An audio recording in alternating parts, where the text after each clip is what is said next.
Hello and welcome to Ask Me About K-Pop, the essential guide for recent conference and season fans alike. My name is Shannon. And I'm Angelica. And welcome to a very special new type of Ask Me About K-Pop episode. Woohoo! I can't believe it. We found a new thing to do. I know, you guys know we love our segments and themes. So here's a new one for you. Here's a new one. And this is officially the most researched episode of Ask Me About K-Pop. It took me literal weeks to put this together. So I will be sharing all of my research linked in the episode description because I didn't do this for nothing. You will look upon this spreadsheet. But today I thought that we could try a new thing where we do deep dives into groups. For sure, that's an important part of studying K-pop. But I thought it would be fun to start doing deep dives into producers and the people who make the K-pop music. Yes, especially if you've listened to our deep dives, you know that we always point out when artists play a hand in their own music, but you'll also notice that it's not very often. So who else is making the music? That's what we're here to find out. That's what we're here to find out. And so for our very first producer deep dive, I thought we would go to the wheelhouse of what we know as tried and true SM stans. I wanted to look into the career of SM's writing darling, Kenzie, who has been writing for SM Entertainment for over 20 years. Wow. And is responsible for what I think is the SM sound that we all know and love. So I just wanted to look into that and figure out what Kenzie has brought us. Yeah, today. What is the magic that Kenzie brings to SM? Yes. Because it's definitely what brought us to SM. Mm-hmm. I think we can lay that blame fully on Kenzie. For sure. So since this is a really big career, and like I said, I made a huge spreadsheet. I really tried to study her whole discography to give you guys a picture of who she is as a producer. So we definitely won't be able to talk about everything she's ever written, even a little bit. So I'm going to do my best to give you a picture of Kenzie today. And you will have the supplemental texts of this masterpiece spreadsheet for your own perusal if you would like to dive even deeper than we're about to go. And Shannon has been working so hard, like she said, for actual weeks. So she is going to take it away and tell us everything we need to know about Kenzie. Yes. So to start out, like any other deep dive, here are some fast facts about Kenzie. And there aren't a lot because producers, unlike idols, are not forward-facing people very often. I think if we ever cover like the Brave Brothers or Bang PD, it will be different because those are people that maybe put themselves out there more. But there are literally 2 pictures of Kenzie on the internet. And like I found a single interview that she did with her college over 10 years ago. And that's like all her, that and the data is what I've got to go off of. So Kenzie's real name is Kim Yeon-jung, and she was born February 3rd, 1976. And Kenzie went to the US in the 90s to study at Berklee College of Music. And she said that she made it her goal while studying in college. She was aware of how popular HOT was back home. And she made it her goal to work for SM Entertainment because she thought that like that's the place I need to be. Sure. And she says in quotes that she was given a golden opportunity by Lee Soo Man in 1999 as soon as she graduated. I'll get into that more later. But I think she signed her life away to Lee Soo Man. We only have theories about the specifics of that golden opportunity. Sure. But Kenzie plays piano and trumpet, 2 things that I think are very apparent in her music. There's piano and horns are like a theme that come up a lot. So I think you can hear that classical training, and we'll get into that more. But for credits wise, Kenzie has on my discography spreadsheet 163 songwriting credits. There may be other lyric-only credits that I missed, but that's what I've got, 163, and 30 of those were top 10 singles. Damn. yes, that is a career. Yeah. And if you've been listening to our show for a while, Kenzie should be a name that you're probably pretty familiar with because we bring it up all the time. Like, this is a Kenzie song. Or like, oh, there's a Kenzie song on this album. Or like, surprise, surprise, it was a Kenzie song. Yes. So now we get to really dive in. It's exciting. And I found this quote from Kenzie, who was when in this interview with her college, explaining her job as a K-pop producer. And she said, K-pop songs need singers that look perfect, like they just popped out of cartoons, thereby maximizing their visual point and performance. So to further maximize the visual point, the beat and sounds are oriented to help create good choreography. So that's a quote from Kenzie herself explaining that, like, the K-pop of it all, the dancing, the visual is something she thinks about when creating songs. That's like the driving force, I guess, when she's songwriting. She has to think about the whole package. And that's interesting that that's kind of her like internal motivation. I think that you can definitely see that in the songs that she creates, where like there are not a lot of songs that I think don't necessarily. Actually, that's not true. She has 163 songs, and there are like ballads of plenty, and like beautiful songs that don't necessarily need choreo. But especially thinking about like the title tracks and stuff that she makes, and those like top 10 singles that she has, you can tell that she was thinking about the whole picture. For sure. So let's try to get into Kenzie's timeline, and I tried to separate this into sort of eras that I was seeing. Cool. But to start off, Kenzie's first published song came out on September 3rd, 2002, and it was called The Sign, as performed by Isaac and Jiyeon.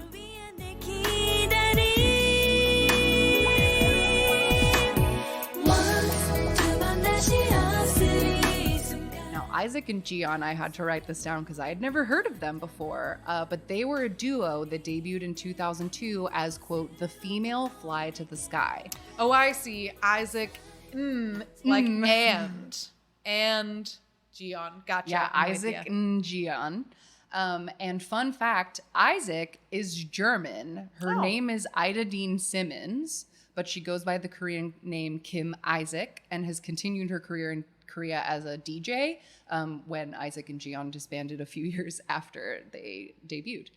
But Kenzie composed this song entirely by herself, and we'll get into it more, but her early career was truly by herself. And it was one of 12 songs on their debut album. So that was her start with this little R&B ballad debut of Isaac and Jiyeon. Interesting. Other things that was 2002 and the only credit she had. In 2003, she has a couple of credits, but I think the most important thing to note is that she wrote Milky Way by BoA.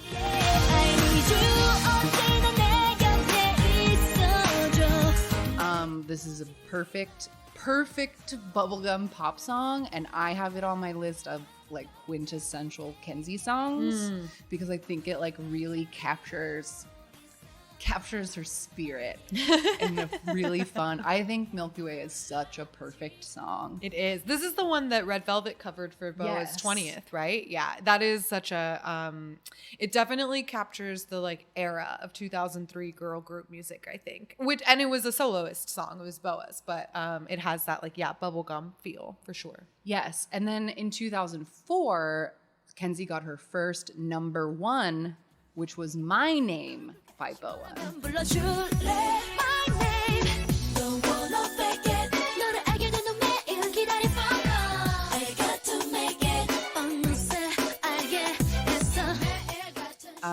And this song like features the like strings that I was talking about as being like very part of her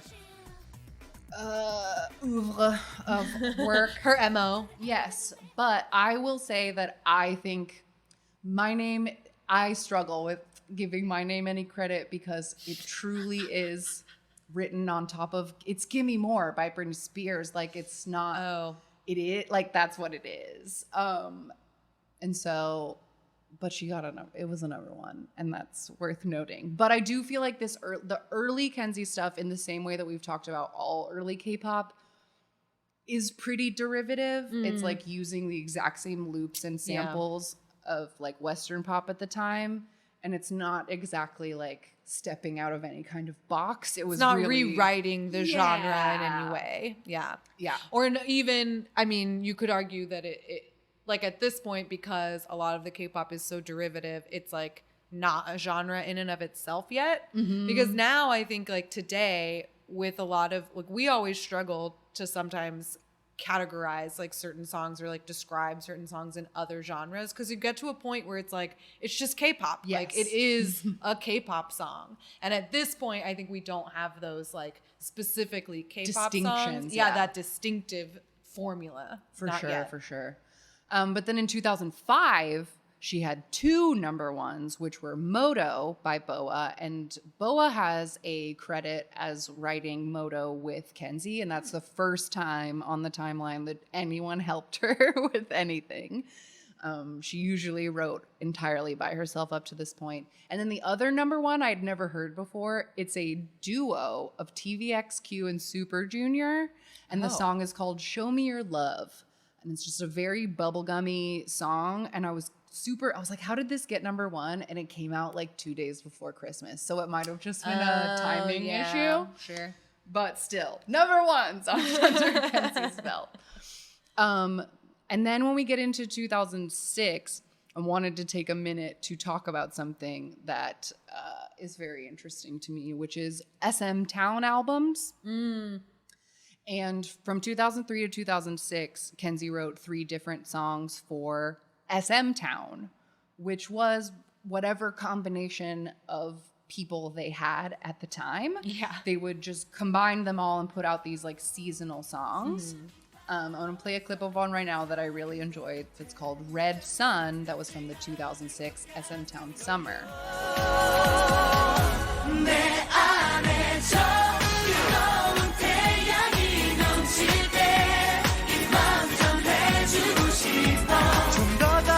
This song features Boa, Kangta, TVXQ, The Grace, and Super Junior.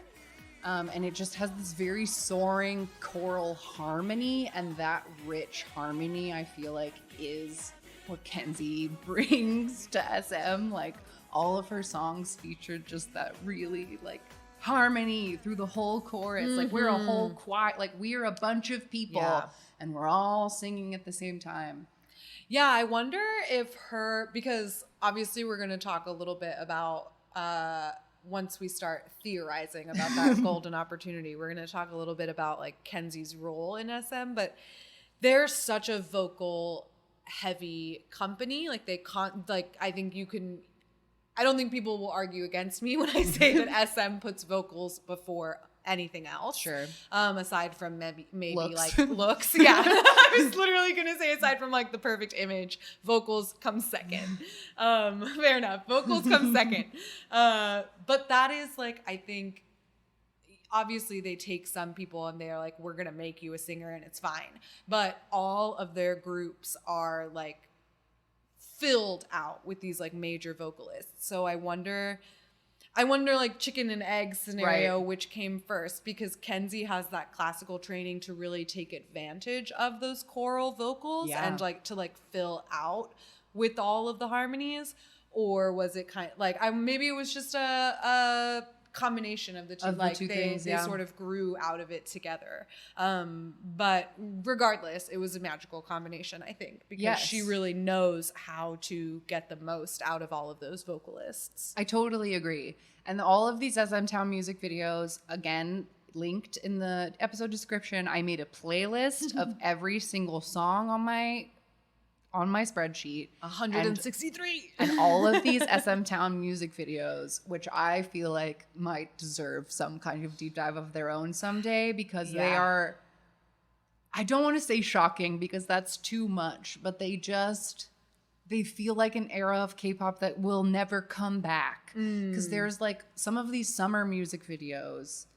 There's one that takes place like at a water park, and all of the boys and all of the girls are all like swimming and they're like tackling each other and they're all like touching in bathing suits and like pushing each other, and like everybody is just like having a good SM Town time. Scandalo. Yes, but looking at it, it feels scandalous, and I don't know how it feels scandalous. Because people would never do that now. I know.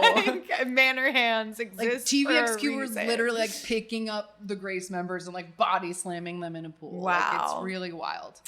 Yeah, we definitely are going to need to do a little mini dive into SM Town, because we've talked about SM Town before and all of its different iterations. There's SM Town, the performance, SM Town, the ballad, and then of course the concerts where they have certain, like the Grace, bless their hearts, only ever performed at like the SM Town performances. So yeah, we'll have to check that out in some more depth later. Yes, but I felt like it needed to be called out as Yeah. a part of Kenzie's career. So this next chunk of time I have deemed the Kim Jong-bae era. That made me do a double take, because Kim Jong-bae is what I call Kim Jong-dae, aka Chen from EXO. Yes. And I saw this in the Google Doc, and I was like, Kim Jong-bae? Like, excuse? But it's not him. It's a different guy. No, it's not him. It's a different guy who is a guitarist and a music producer, born in 1973. The first song that Kim Jong-bae and Kenzie did together was a TVXQ song called Phantom that was released in 2006. And then for the next many years, Kim Jong-bae was Kenzie's lyricist. Like, she wrote all the songs and he wrote the lyrics. Cool. They did so many songs together. But he was a lyric only credit until, and here is the moment that must be discussed. Kim Jong-bae and a guy named Andrew Choi and Kenzie got together and wrote Why So Serious for the shiny 2013 Misconceptions of Me album. And I just thought this was interesting because Kenzie, while writing most of our favorite songs, also wrote the only two SM songs that we hate, which are Why So Serious and Wolf by EXO. These were Kenzie projects. That is so crazy. It's so weird that she wrote those, because we do, and I would argue that those two songs are very different from the rest of her discography. We'll talk specifically about like why, like what makes those songs to us so difficult to hear. But at the same time, those are two very popular SM songs. I think a lot of Shawls do really like Why So Serious. Like, we, I think, are in the minority of not liking it. And a lot of XOLs like Wolf too. Sure. At least, if they don't think it's a good song, then they at least acknowledge the like importance of it or whatever. Sure. Whereas you and I are just like, fuck it. Like, no. But yeah, so it's like, part of me is like, they have to be Kenzie songs because they're so important in the like SM discography, and Kenzie is like the center of the SM discography. So on the one hand, it like, they have to be Kenzie's, but on the other hand, it's like, Kenzie, what happened? Yeah. What happened here, Kenzie? We got loud. We got a little, we got noisy. Mm-hmm. And we got real Frankenstein-y with Why So Serious. The Frankensteininess of Why So Serious is interesting to me because Kim Jong-bae is a guitarist, I was told, according to his Wikipedia. There is Wikipedia heavy page. guitar. And there are in that heavy song. guitars in that song. And this Andrew Che person who shows up again later. I don't know where he came from. But that was the only time up until then that Kim Jong-bae ever contributed in any way that wasn't just the lyrics, was Why So Serious. So I do think it might have been his guitar. That it might be his guitar that's doing the guitar parts. Interesting. It's very interesting. We can place the blame squarely on his shoulders. No, I'm just kidding. Maybe. We have theories now. We have theories. Interesting. Keep an eye on this Andrew person. Yeah. Maybe he's the real thorn. I don't know. But like in 2007, a really big deal to remember for history. In 2007, Kim Jong-bae and Kenzie wrote Into the New World for Girls' Generation.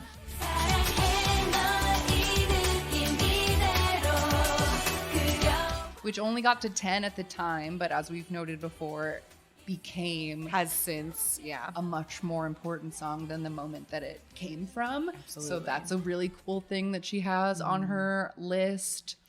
Yeah, and I do think it's also worth noting that Kenzie, I think, up until this point, maybe, and correct me if I'm wrong, but has written mostly B-sides, like has not written a lot of title tracks. I think other than like Boa, like the Boa a few ones, Boa songs I think she was like titles. fully responsible for Boa title tracks, it felt like. But the rest of them were like SM Towns or like deeper on the, I think there's the Grace song in 2007 was the single.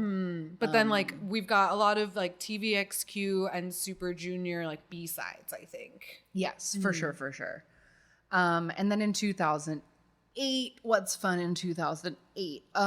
Kenzie wrote the Super Junior Happy debut song. So that's a trot credit on this list that doesn't exist otherwise, which is fun. And then I also noticed that Kenzie wrote Shiny's Grays from the Shiny World, and Mino has a credit on that. So I got to write him on my spreadsheet as a collaborator, which is fun. Yeah, we've mentioned before, but SM usually makes their rappers write their own lyrics. So that's why a lot of the rappers in groups will have a lot of song credits. Yes.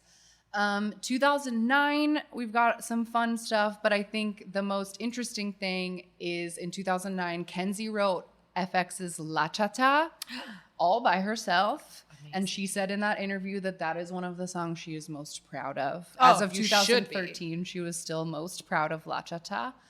And then an interesting thing that is written in here is that Super Junior M, Kenzie wrote a song for Super Junior M, but this was the first time since 1999 that someone else helped with the music. There were 2 other people credited on the Super Junior M song.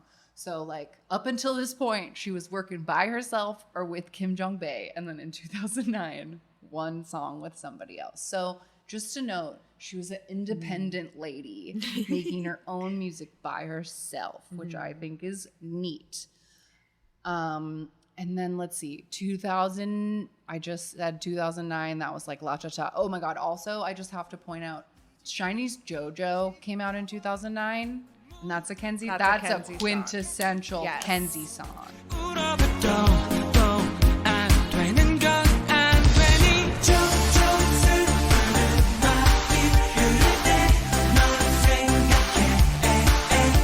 That was number 1 on my list of B-sides, which we'll like talk about later. But I had that one of like songs that didn't make it into the top 10, but were fucking bops. Yes. JoJo is one of them. It's so good. Yeah. And I feel like that's also, I was listening to it today and I was like, this is such a perfect like time capsule, I think, of like 2009 K-pop. So if you've never heard JoJo by Shiny, check it out. Because that has like just enough cheeky auto-tune in it, but just a little bit on certain lines for like emphasis. Effect. Yeah. And then it has that rich choral harmony for the whole harmony. For the whole chorus, which I love. Yeah. Love it. 2010 started off good for Kenzie because in January she wrote Oh by Girls' Generation, which went to number 1. That's a banger, of course. Let's see. The thing is, I'm looking at this massive spreadsheet and just trying to think of what to call out for you guys because all of these years have many songs in them. And I'm like, what is important? I'm not even sure because it's all important to me. 2011, number 1, FX's Danger. But again, this is the time where there are 5 other people credited on that song as well. So we're moving into an era where we're going to get less Kenzie writing entirely by herself is what I've noticed. There's 2 songs in 2011, Danger and Shiny's Stranger. That's funny. They both have other composers listed, it seems like. This is just lyrics. Yeah, just the Japanese lyrics or just I lyrics. see. I was confused by the color coding. Oh, excuse me. I gotcha. So just the one. I take that back. But that is a great song. I love Stranger. And I also liked that that Girls' Generation Oscar song was on because now I always think of when we played that game. We played it. And we were like, oh, right, like an Oscar, like an award. Not like a guy named Like Oscar. we live in LA and we know what the Oscars are. But yes, yeah. Let's see, 2012. We've got the To the Beautiful You soundtrack in 2012. Kenzie wrote Jessica and Crystal's Butterfly, as well as Closer by Taeyeon. And I haven't said this on the podcast yet, so I guess I'll just plug it now. But a Yusong, friend of the podcast, and Yusong and I have been doing music streams on his Twitch channel. We're doing one this weekend, if you're listening to the show the day it comes out. And I did a cover of Closer by Taeyeon, and Yusong played the piano so beautifully, and it's on our YouTube channel if you want to watch it. Yeah. Just had to plug that because I love that song. It is a perfect, beautiful piano ballad. It is really beautiful. Yeah. I mean, that whole soundtrack to that show was like an SM party. It was fun. Yeah, she's got the Girls' Generation TTS, so she gets to have fun with the subunits, it seems, because she was able to do Super Junior Happy too. Yes. 2013, that's where When Why So Serious comes in, like we said. So Kim Jong-bae helped with the music. Kim Jong-bae also helped with the music of EXO's Baby. I love that song. Which is interesting. Andrew Che also wrote Queen of New York. So maybe he's not bad. I take my side eyes away from you, Andrew Che. I love that song. Thank you for Queen of New York. Yes. But there's a couple of disco songs in 2013. We'll talk about them later. But I just thought that was interesting because if you're looking at my spreadsheet, I tried to color code genres or whatever to see if I could find patterns. And up until this point, Kenzie had been writing mostly like bubblegum, ballads, electronic music. But like there's some disco songs in 2013. We're starting to play around with genres, a little EDM, a little interesting stuff. Yeah, but the EDM was Wolf, so that's true. That's true. But then in 2014, Kim Jong-bae and Kenzie wrote a song on the TVXQ album Tense that's called Your Man, and that is the last thing that they ever did together. And I checked his Korean Wikipedia, and he does not seem to have worked after that. So I don't know if he retired. I don't know if he changed his name. I don't know, but no more Kim Jong-bae after this TVXQ song. Interesting. He does not appear to have passed on or anything. I checked. Yeah. But yeah, no more Kim Jong-bae after this. So I don't know if they had a falling out. I can only conjecture, but I'm just saying they wrote like 60 songs together, and then after this, never again.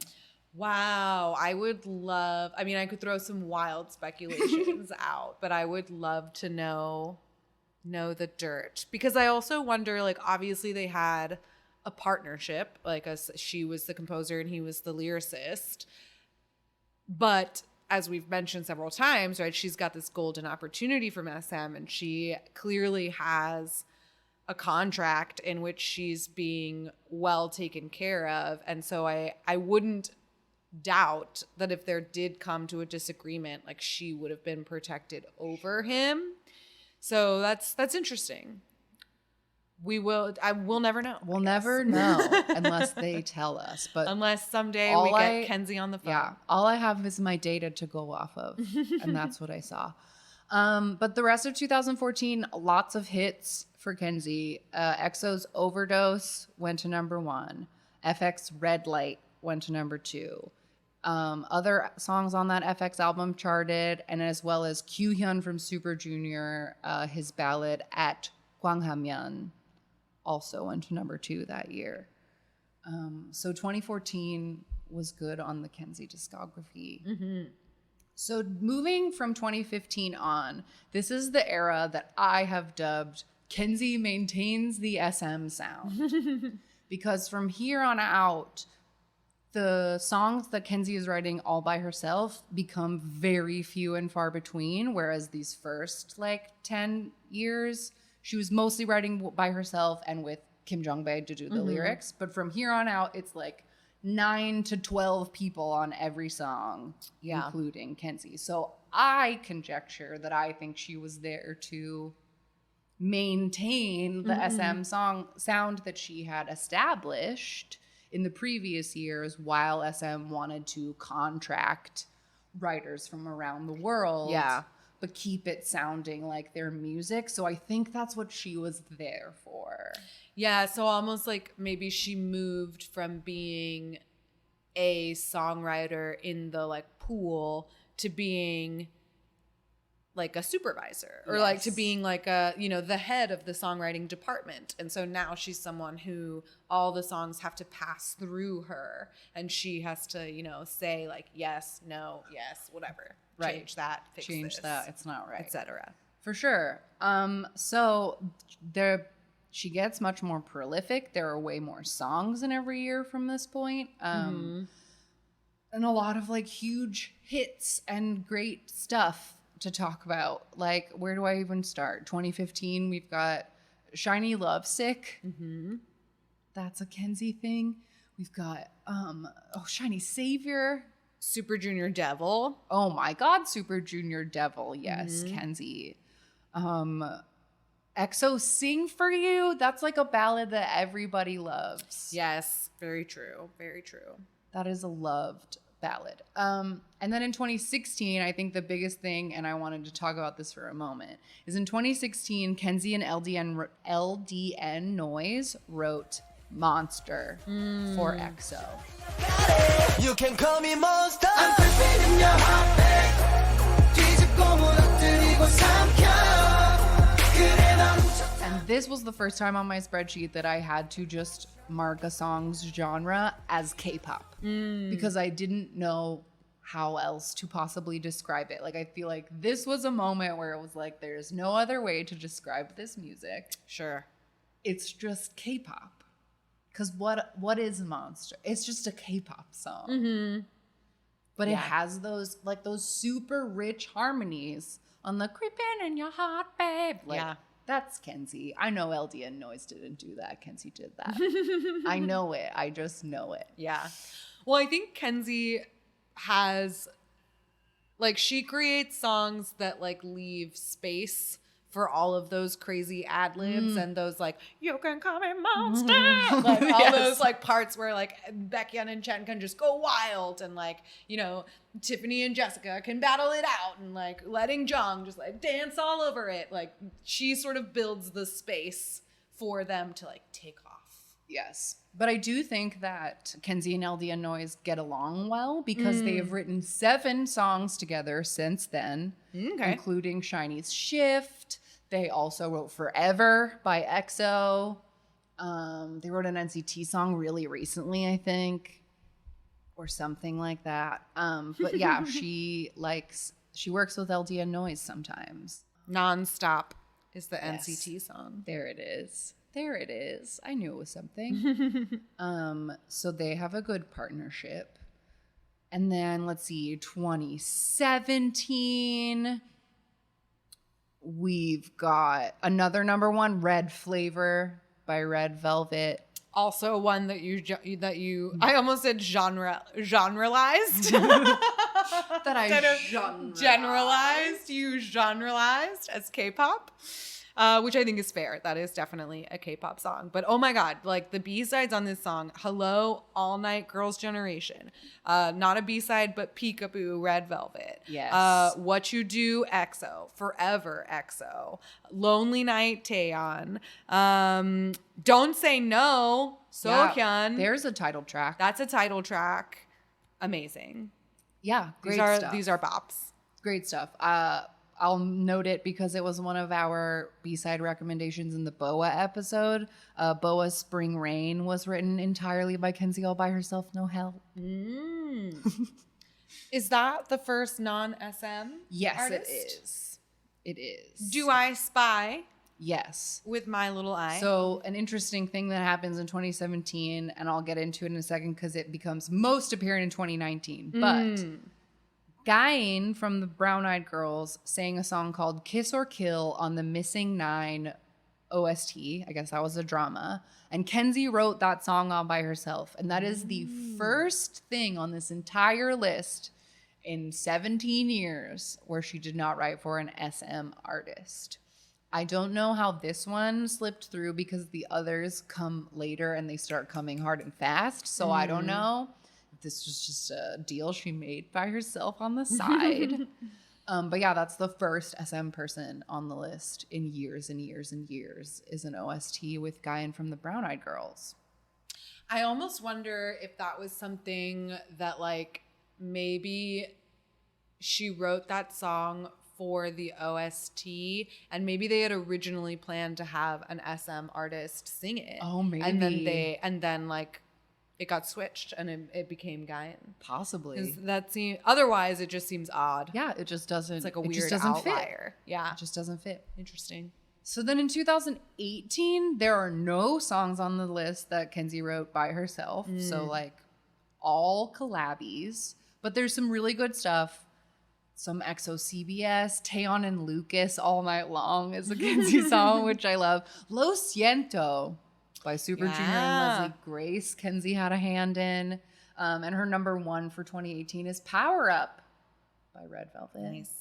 There's a lot of really good songs in this year. I mean, you've got All Day, All Night, Shiny. You've got, she wrote Our Page for Shiny as well. She wrote 24/7 from EXO, One of Those Nights, Key. Really Bad Boy, Red Velvet. That's a great song. Yeah, Onu's Blue is a Kenzie piano ballad. She's got a couple of titles on this year. Yeah, so good stuff. But now that we get into 2019, so this is where my golden opportunity conjecture comes in. Because if we were told that in 1999 she was offered a golden opportunity in quotes, and then we see on this, straight up on this data, that she only writes for SM for 20 years. And then in 2019, she's suddenly writing for other groups. That tells me that they locked her in exclusive for those 20 years. For sure. And I wonder, too, if part of the golden opportunity, I mean, that to me, that theory sounds... I have no questions or qualms about that. But I almost wonder if a big part of the golden opportunity was the fact that she got to write by herself, because so much there is like a distinct, like you said, a distinct line. There is an era of where she writes all by herself, and then now she starts to make collaborations. And maybe part of it was like the first 10 years of your contract, maybe she had a lot of freedom to create the kind of music she wanted to create with like maybe very little oversight or very little like say from other people. Because there is definitely like, that seems to be like a stipulation that was like written into it of like, okay, but I get to write alone. Or I get to choose who I work with. And so that's why she chose Kim Jong-bae until that like partnership no longer, she didn't want to be a part of it anymore or whatever.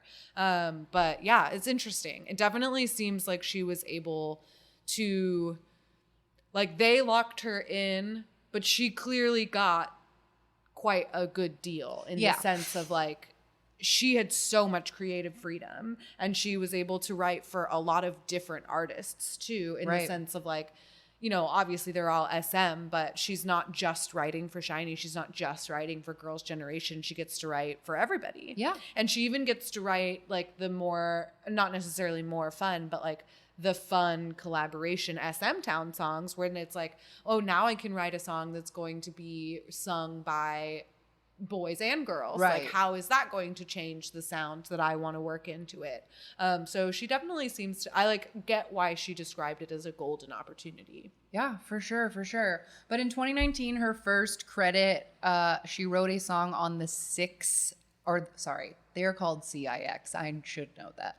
On the CIX album, Hello Chapter 1, she wrote a reggae song that's called Like It That Way. Oh, I was just going to say, is this the first time reggae is on this list? Yes, I think so. Okay. I think so. But CIX, which is like a totally not SM thing at all. But also that same year, she wrote a number one for Taeyeon, Four Seasons. Super M, I Can't Stand the Rain. It's a Kenzie song. Ugh, I love that song so much. She also wrote the let's see, what other title tracks are on here? Taeyeon Spark. EXO Obsession, Red Velvet Psycho. Kenzie also wrote the Super M Korean Air commercial. Let's go everywhere. And she wrote my personal Baekhyun song, Betcha. Yes, betcha. Also, Timeen Want. Yes, these are all just like and all in excellent one year. songs. Like that's so many great songs all in one year. Yes, but the two solo songs that Kenzie wrote by herself in 2019 were both for Chen. Aww. She wrote Love Words and Shall We, which is a great fucking song. I love Shall We because it's like a ballad, but it's like 80s. It's so fun. And then that brings us to 2020, where we get even more outside of the SM because she wrote 3 songs for the boys: Shake You Down, The Stealer, and Shine Shine. Oh wow, she wrote The Stealer. Yes, That's such a she good did. song. And I'd also like to point out that as like LDN Noise, they wrote 7 songs. There's another person, music collective, group, I truly could not tell. They were just credited as Moonshine, and I don't know if it's a person or if it's a group of people, but they've written 10 songs together, including Peekaboo by Red Velvet and most recently NCT Dream Diggity. So LDN Noise and Moonshine were the outside collaborators that came up the most often. So I thought that was worth noting. And yeah, Moonshine wrote the boys songs together, as well as Super M1 Monster plus Infinity. That's Kenzie and Moonshine. Mm-hmm. As well as Infinity and Monster individually. Yeah, she also has an ITZY song this year off of the Not Shy EP called Be in Love. And she wrote a Twice B-side on Eyes Wide Open called Believer. She's got a lot of title tracks on this year too, right? What Do I Call You, Taeyeon? That was the title. It sure was. She's got Baekhyun's Candy on there. Red Velvet, Seulgi, and Irene Monster. Oh yes, of course. Wow, she's written 3 songs called Monster. Kenzie, it's all your It's fault. all Kenzie's fault. Holy shit. Wow, Hey. we've ranted about that before, specifically second. against SM. SM, why do you keep giving your artists the songs with the same names? And wow, it's Kenzie's fault. Kenzie, get more creative with your song titles. This is ridiculous. 3 songs for 3 different artists, all called Monster? That's too much. It's too much. That's too much. It is too much. It is too much. 90s Love, that was a title track too. Yes, it was. Was Nonstop? I don't know. I don't know NCT well enough to know if that was a title. I don't know. No, because I think Punch was. Oh, that makes sense. Punch. Yeah, and if this one only got to 164, that's probably Punch. Knockout. Not that one. That's Shiny, not NCT. I don't know how the NCT song goes. But yeah, then that brings us to this year, 2021, where Kenzie has already written 8 songs this year. Damn. Which are, I'll read them. Yeah, because that's go for enough. it. So this year we've got NCT 127, Gimme Gimme, Shiny's Don't Call Me, Heart Attack, and Code, Baekhyun, All I Got, and Cry for Love, NCT Dream Diggity, and EXO's Don't Fight the Feeling, which is the most recent thing on the timeline. So already, again, several title tracks under her Yes. belt. That's wild. And Moonshine's on here twice. They seem to work mostly, I think you said, like with the NCT. But we've got to take back everything bad we ever said about Andrew Che because he wrote Heart Attack. Yeah, I saw that. I saw that. So Andrew Che, We apologize. Bless you. bless you. We Thank you. for Queen of New York and Heart Attack. But I mean, yeah, I guess that didn't take as long as I thought, but that was scanning Kenzie's whole insane discography. And I guess just to list all of the number ones that she ever made for the legacy's sake. Kenzie's number ones are My Name by Boa, Moto by Boa, Show Me Your Love, TVXQ and Super Junior, Oh by Girls' Generation, Danger by FX, Overdose by EXO, Monster by EXO, Red Flavor by Red Velvet, Power Up by Red Velvet, and Taeyeon's 4 Seasons. And those first 4 she wrote all by herself. Worth noting. Worth noting. So yeah, I guess that's I guess that's Kenzie in a nutshell. Yeah, which is amazing. I mean, 163 songs, like that's such a beast of a discography. She's got over 20 years of a career, which, you know, when we've done previous deep dives of like Boa and Rain, who have, you know, 19 and 20 years, or 20 and 19, I should say, respectively. We've had to take like 2 freaking episodes. So this was sort of a, I guess it's not a scuba dive into Kenzie. A snorkel. Yeah, more of a snorkel like we did with the Brave Girls. But no, I think it's just because this is the kind of thing where it's like, we can't talk about every single song she produced because there's almost 200 of them. Yeah.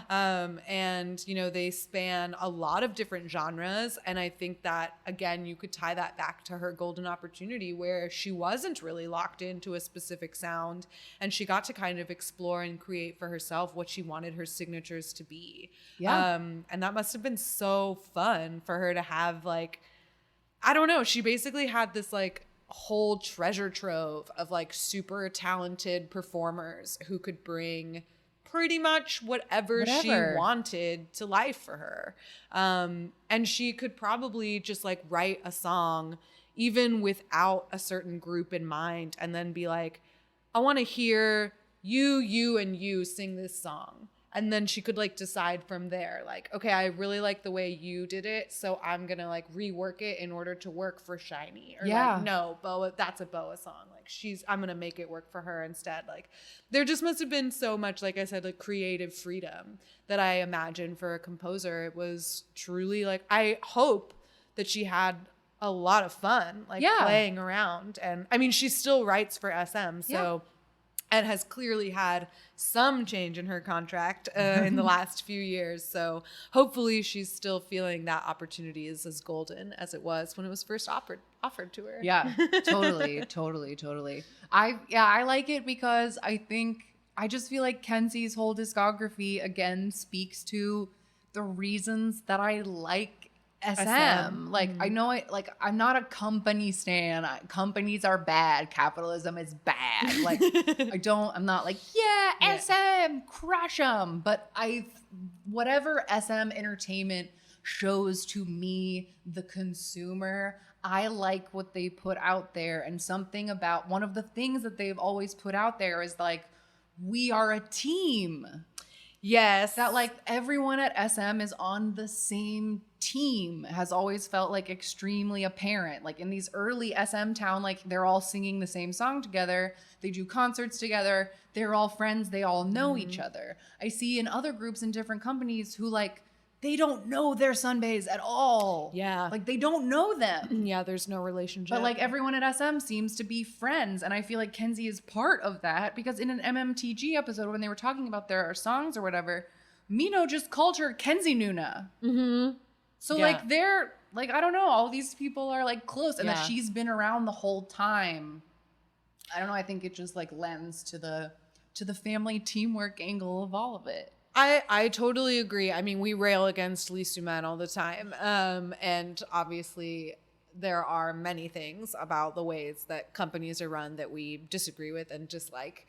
But yeah, I think there is like a real big collaborative effort in SM, and at least in the sense of like, it is like a team. Like, no, you have to have pride in the fact that you're at SM and like you're not just a member of aespa, you're not just a member of NCT, like you are an SM idol. Yes. And so like you see that even in like now that they're putting out, you know, reactions and stuff, and like Timeen reacts to like aespa's video or something, and like even just in the commentary you can tell that like he knows them, like he has met them and talked to them, and he like can talk about specific things that he thinks they do well or whatever. It's like obviously not a stranger of like, oh, I think they debuted recently, didn't they? I don't know. Or like, I haven't met them yet or whatever, which you do see at some other companies. Yeah. And so like, I do really like that in SM. And I think it's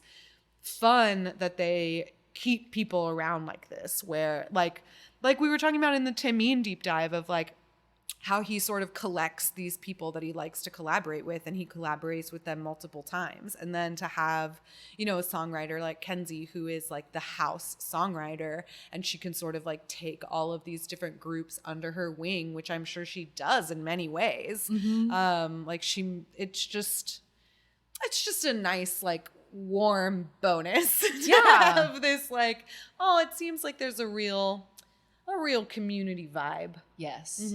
There's a real community vibe. Yeah. And she's just written so much great music. And a lot of it, if you listen to my massive playlist that again is linked, a lot of it all just has that similar warm classical music feeling. Like the melodies are always great and the songs are just like arranged so nicely. And even though, like we said, we personally have mixed feelings about Wolf and Why So Serious, and some of the other and some of the other more I recent guess. songs, I suppose. But like for the most part, all of it is just like such good music, whether it's like pop rock or it's like a straight R&B ballad, or like her early stuff is I categorized a lot of the songs as just bubblegum because I think that is a very specific thing, and it's a thing that I like about K-pop, and it's a thing that I like about SM, and Kenzie captured it really well. And I don't know, just this music is really good. And so to close out this discussion on good music, we will do like we do in a regular deep dive and recommend some songs that you might not have heard. Kenzie, songs that we think you should hear. Yes, we usually do a B-side recommendation where we talk about songs of an artist that we love that were not title tracks, which is difficult to do with someone like Kenzie because, as we've talked about, she writes so many songs that are not title tracks. So we decided to pull from songs that were not in the top 10. Yes. Right? So these are Kenzie songs that didn't make it into the top 10, but are incredible bops. So do you want to give us our first one? I'll go first. So I wrote them in chronological order. Okay. And so my first one is from 2008, and this is a Girls' Generation song called Way to Go.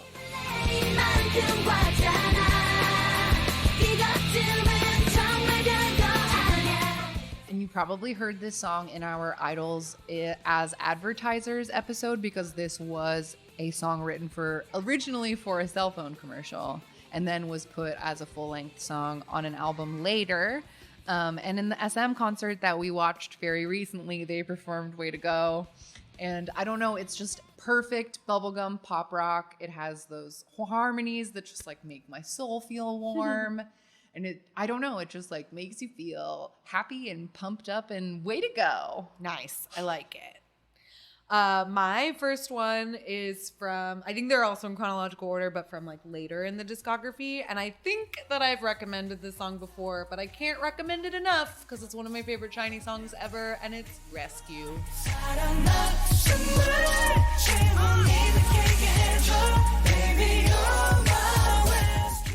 The song is beautiful, and there's like, I don't know what else to say about it. It's just, I love it. It's one of my favorite SHINee tracks. It's a B-side off of the One and One repackage of One of One. It's great. Thank you, Kenzie. Thank you, Kenzie. My next one was a totally new to me song, but I'm so happy that I discovered it. This is also a Girls' Generation song, but this is from 2009, and it's called Girlfriend.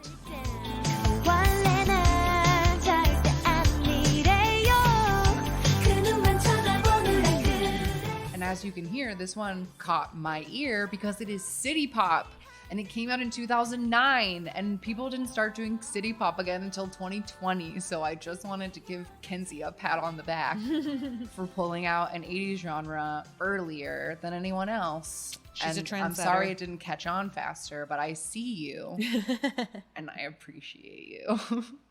She was there. She knew it would come back. Yeah.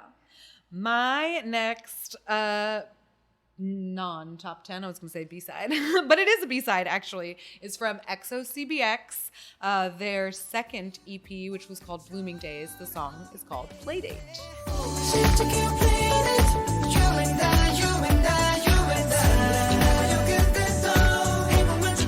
This is Oh, I know. I love it. This is the cutest song. I love it. It's like, I take you on a play date. And it's so just like fun. The Blooming Days had 7 songs, and each song was for a different day of the week. And Playdate is the Saturday song. And it's just like a really sweet song about taking someone out on a date, on a play date.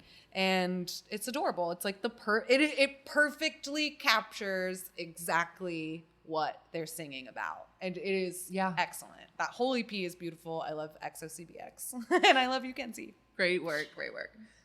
My next one, I recommended it in the FX deep dive, but I'm going to say it again because I really, really mean it. This is a 2011 FX song called Signal.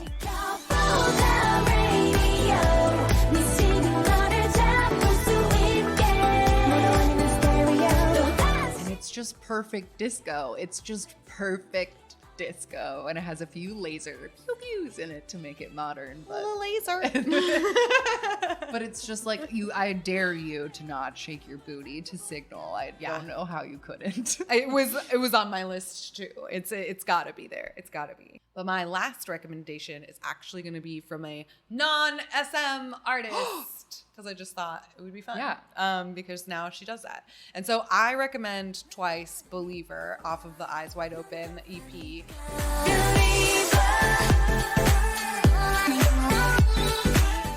If you have not heard that already, it's very good. That's one of the LDN Noise ones. Yes, it is. I was just looking at that on the spreadsheet. So it's also composed by LDN Noise, and they have written some of our favorite EXO songs. It's just a really catchy song. It's like stuck in my head now just thinking about it. I really loved that whole EP. It has like kind of a, I don't know how to describe. I mean, it just had like a very mature vibe, and I thought that this one fits so perfectly. I'm like kind of surprised that it's a Kenzie song, only in the sense of like, I forgot that Kenzie doesn't just write for SM now. So I'm like, oh, but this was one of my favorite songs off of that EP. So there you of course go. it was. Obviously. So yeah, please check out those songs and the full All the Kenzie songs playlist that I made on YouTube.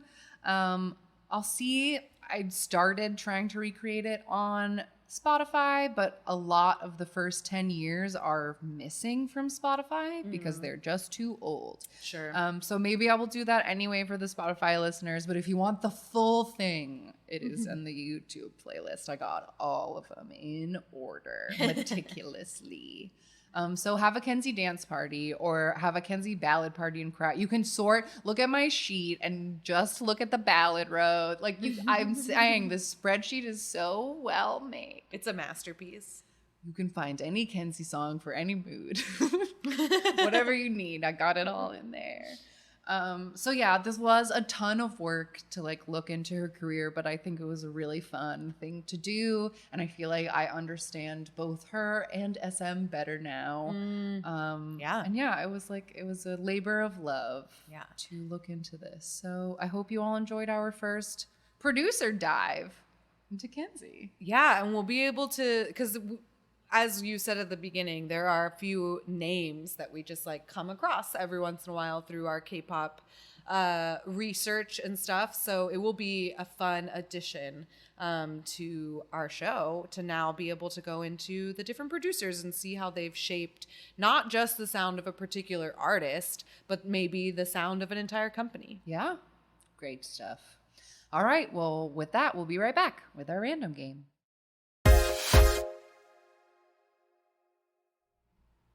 All right, we are back. And this week, the random number generator gave us a group that is now known as a different thing, but we're going to talk about their original iteration. Yes. And that is Minx.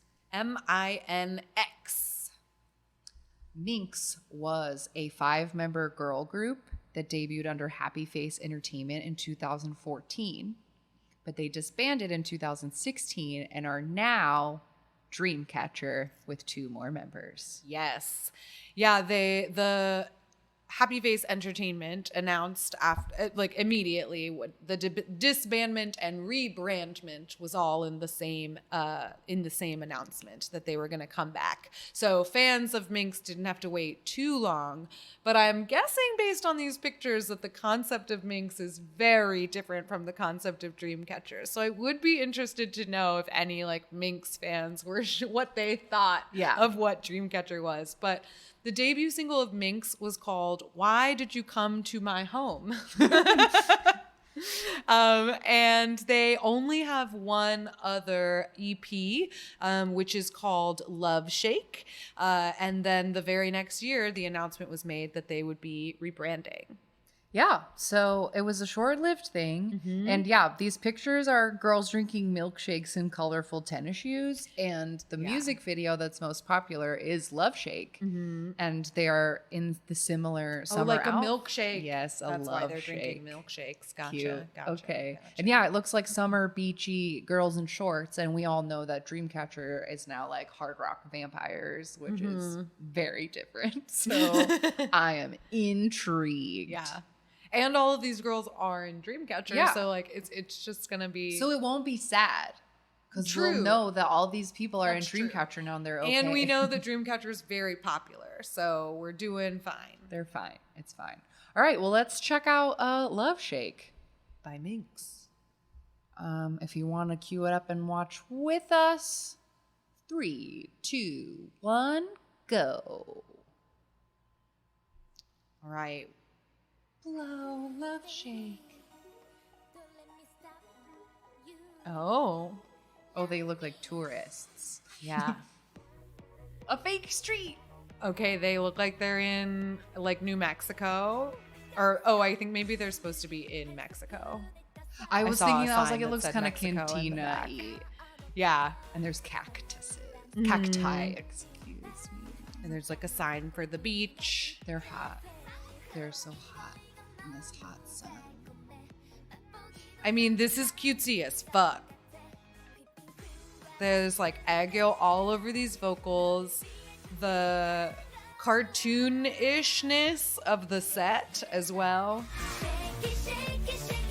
Oh, Wow. oh, but close-ups on the hips. We've and got the tummies. short shorts. Oh, wow. Shaky, shaky, Shaky, shaky. Wow, those shorts are cheeky. That was a lot of butt cheek coming out of that short.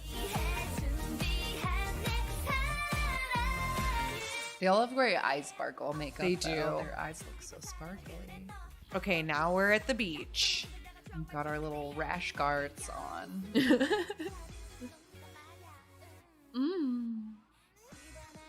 Oh my god, I love this extremely fake beach. Yes, I was just gonna say I do really like that the beach is just such a set. They're wearing like kind of they're not in full bikinis. They're in like little like surfer girl outfits.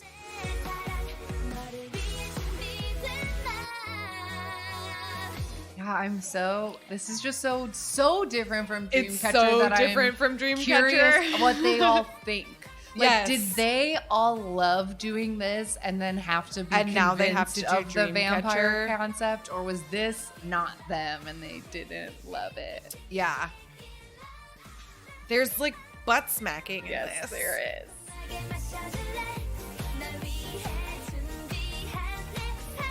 And the choreo is truly, they're just like making hearts in the air and pointing. And like, they just, like, when we step saw touch. Dreamcatcher, they were like, They doing go hard. acrobatics and shit. Yeah, It yeah, was yeah. crazy. And they get like props and the like magic Yes, they appearing have their stick and shit.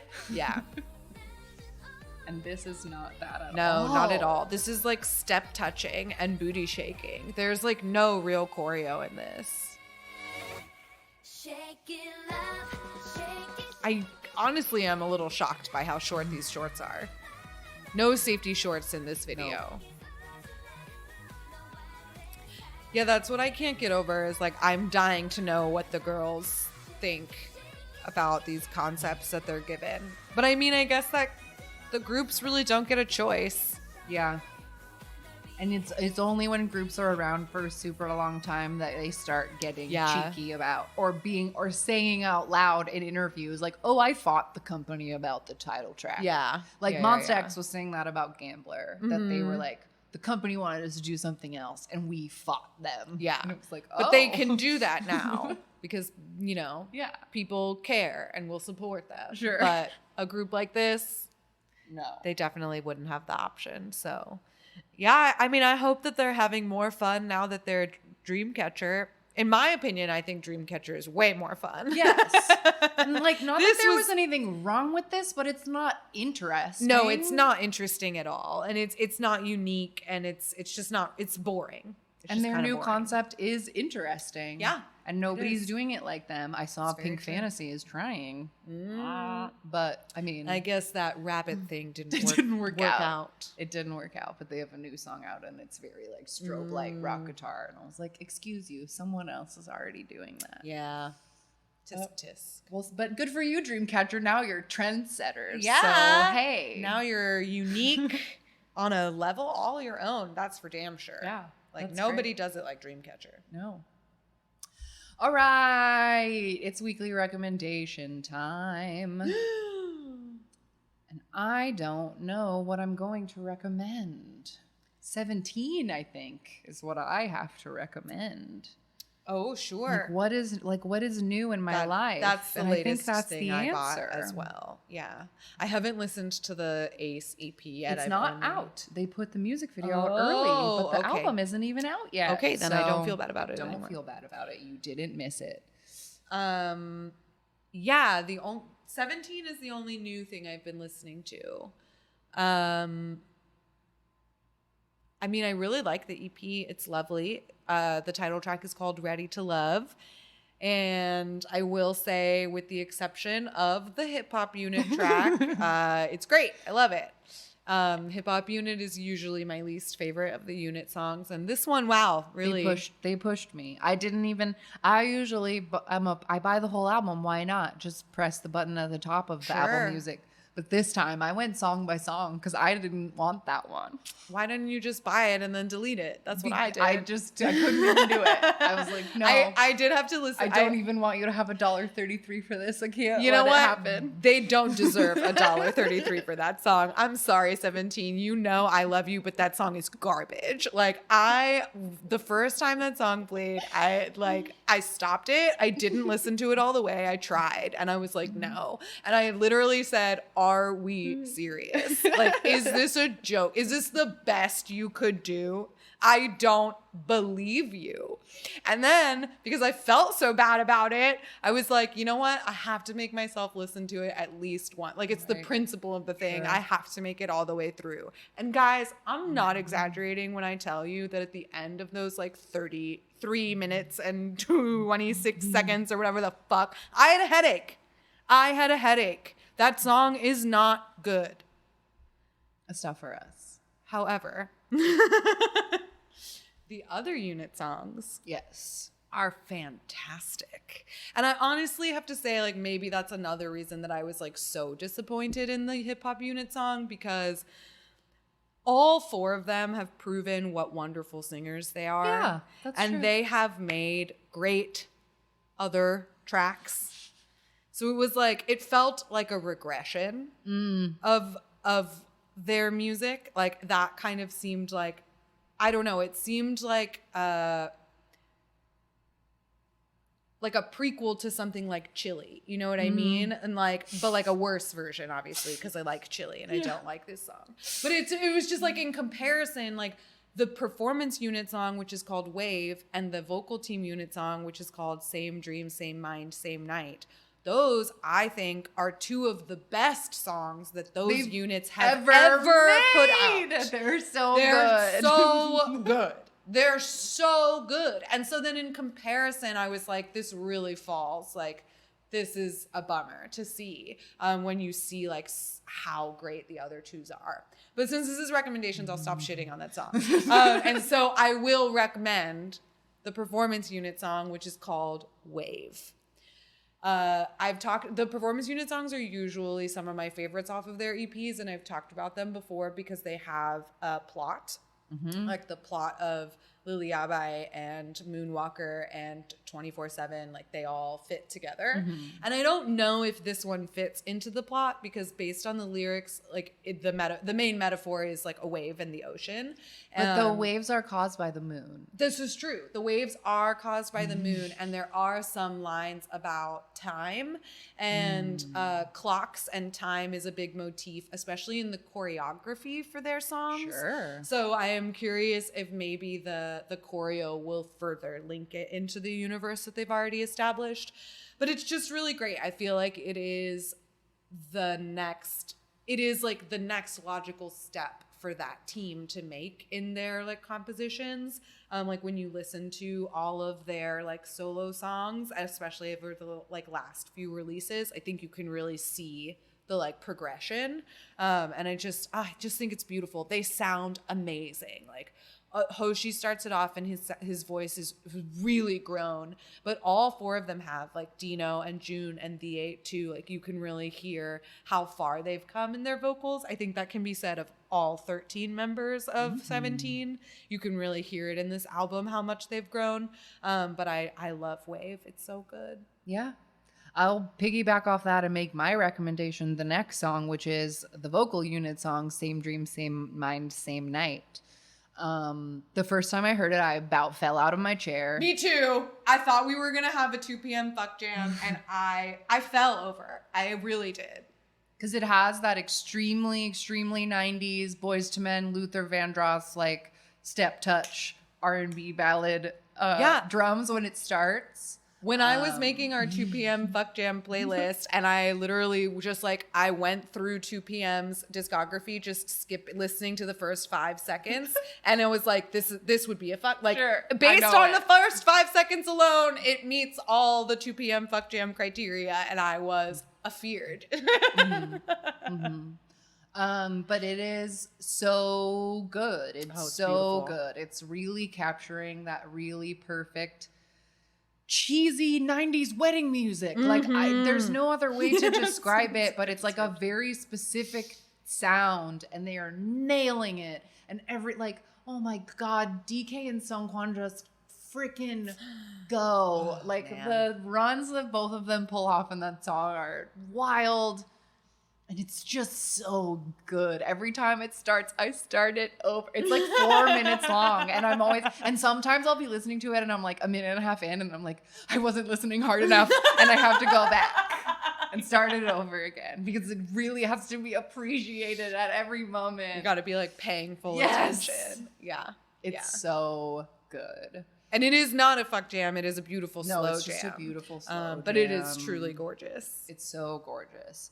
And yeah, it's interesting. We were talking in our group chat, and I wonder if any other carrots also have glommed onto this hypothesis that perhaps Ready to Love was not the intended title track or the title track that any of them wanted to put out. Or maybe this was on the Discord. Maybe we weren't talking about it in the I was going to Discord say, we did not talk about this in the group chat. Well, I saw it either way, that like none of the boys have really been like hyping up Ready to Love, and they all have been talking about Heaven's Cloud, and that everybody's kind of been like talking about Heaven's Cloud and haven't been like pushing Ready to Love. So people are thinking that it's possible that Ready to Love was made the title track at a last minute decision. That's interesting. That's very interesting. I love Heaven's Cloud. I think it's great. And I actually kind of would argue that Heaven's Cloud would have been a more interesting title. And because it fits with the visuals and the teaser, like all the things they seem to be going with the vibe of this album. I feel like Heaven's Cloud fits that more. Yeah, and I also think Heaven's Cloud is a more unique song. I think that Ready to Love, you could definitely compare it more easily to other things that are currently out on the K-pop landscape. And Heaven's Cloud is a different kind of track, and I think it has a much more unique 17 sound to it for sure. So that's interesting. The B-side that they promoted, they only did one music show so far. Yes, because they, unfortunately, a staff member of theirs is positive with coronavirus, so all of 17 has to quarantine until the 29th. Yeah. And the statement from Pledis seemed like once they're allowed out that they will go on music shows and that the whole promotion will just have to happen be late. postponed. So hopefully we will eventually get our stuff. But right now 17 is locked in their house and they can't go nowhere. Poor boys. But they did go on one, and so there is a performance of Ready to Love, and the B-side they did is called Anyone, which is really fun. I love it. It has like such a great driving bass. But you will notice, maybe it's for the best that they took this break, because my sweet Mingao, the 8, Yeah, he hurt his ankle he hurt his instep and his ankle during rehearsals, and so he had been performing an abridged version of the choreo. He like doesn't do all of the Ready to Love is kind of broken up into like smaller groups, but the Anyone part they do like the full group for the choruses, and he only does the last one with them, so you'll kind of like see him run off or whatever. So I guess when they come back he'll be able to do the full thing. Yeah. Hopefully. So that'd be good. nice. He'll actually, and honestly, as a V8 bias, that makes me feel better, because I know he wants to promote, because like the statement from Pledis was like, he didn't want to sit out. So we're making him. So we sent him to the doctor to get cleared. And so now I'm like, well, good, sit down, put your foot up and don't injure yourself. So your foot is literally your livelihood. That's all you have, Mingho. You cannot b-boy without your feet. So sit down, don't get up until it's all healed. Yes. So, 17. Check out the album, and then we can watch 17 Stages in a few weeks when they come back, I guess. Yeah. And if you disagree and you think Game Boy is a good song, I want to hear why. Do you really? Do you know that do you? Does no, anyone think think this this song you is really good? want to hear that? You're Do right. you I really don't. want I to actually hear it? I don't know. I don't. if you I don't do. want to hear it. I don't want to hear it. If I guess what I was really thinking is like, if you disagree and you think Game Boy is a good song, why? What's wrong with you? What are you, deaf? Wow, spicy. Oh boy. Wait, Everyone's entitled to their opinions, but that's mine. That's yours. Yeah, fair. I just have like one quick other recommendation that I saw today, and it made my whole day. I thought it was so sweet. It is a Hello 82 video, and it's called What If Your Bias Came to You Wrapped with a Ribbon? And it's Bam Bam surprising 5 of his fans. They think they're just getting to watch his music video early. And he like literally crawls on the floor and sneaks up behind them. And they're like, I'm just so proud of him. And he's like, I'm proud of you too. And they all like scream and like, it was so funny. And it like made me all like nervous and excited. And it was just like a good time. So That's if you want so to watch cute. that, I thought it was really fun. That's so fun. Oh, 17 also went on that ODG with the little kids. Oh my God, yes, I need to watch that too. how to do a signature. That's what the cute. 17 boys were teaching the little kids. I also really need to watch 17 on Amazing Saturday, because I heard it was Yes. a particularly funny episode. And yeah. Hoshi got to dance with Key, got to do the everybody dance and be a successful fan, and Boo was like singing, like doing all the runs behind them. Hoshi is a huge Shawol, so we always give him props for being a successful fan. Yes. And Key did an adorable like ending fairy where he promoted the Ready to Love for them. It was very cute. I love it. Love it. All right. Well, that is it for this week. If you would like to get into contact with us, we can be found at AMAK K-Pop Pod and all the places, amakpoppod@gmail.com. You can leave us a voicemail, 181-AMAK-K-Pop-5, and shout out to the XOL who left us a very sweet voicemail the other day. It made my day. Also, 2 p.m. is coming back on Monday. Yes. So if you are a hottest who is coming out from underneath your rock, please call us and scream at us, because we will be doing a 2 p.m. comeback special episode. And it's going to have fun surprises and lots of feelings. And screaming. And so call in, leave us a voicemail, watch whatever the comeback is. Just call us before Tuesday, June 29th. Yeah. Good. Yes. Yes. We also have a P.O. box if you want to send us a letter or a mail. P.O. Box 26096, Los Angeles, California, 90026. And it's almost time for KPSN Fest 21, gang. If you do not have your tickets, you have to get them now. You have to, because we want to see you there. 2 full days, July 10th and 11th. Us plus more than 20 other Hallyu podcasts will be doing live shows for 2 whole days. Proceeds go to charity. There will be so many opportunities to get together and do like little meets and games even outside of the scheduled events. But the scheduled events, like the agenda is jam-packed. So there is something for everyone. Solo.to/KPSN fun for all the links, all the tickets, all the information. You can see the whole schedule and everybody who will be there. We will be doing a second part of our deep dive into the year 2001. And since we'll be on video, I will be making a fun visual presentation to go along with the episode for extra supplemental joy. And I'm very excited about it. So it's going to be a great time. And until then, like we said, next week we will be back to whatever Scream ghosts and of cry us and still melt. exist next Wednesday to talk about 2 p.m. Because like we said, we don't know what's going to happen. I don't know. I don't know how I'm going to react. Young's hair is so fluffy. It's so fluffy. For why? I can't deal. And they're giving us unit teasers. We got unit teasers today. They're just like pairing them up in random pairings. I don't know, God.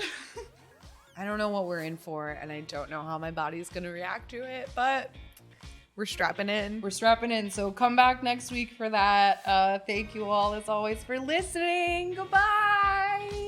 Bye-bye. Jonghyun, you're our inspiration.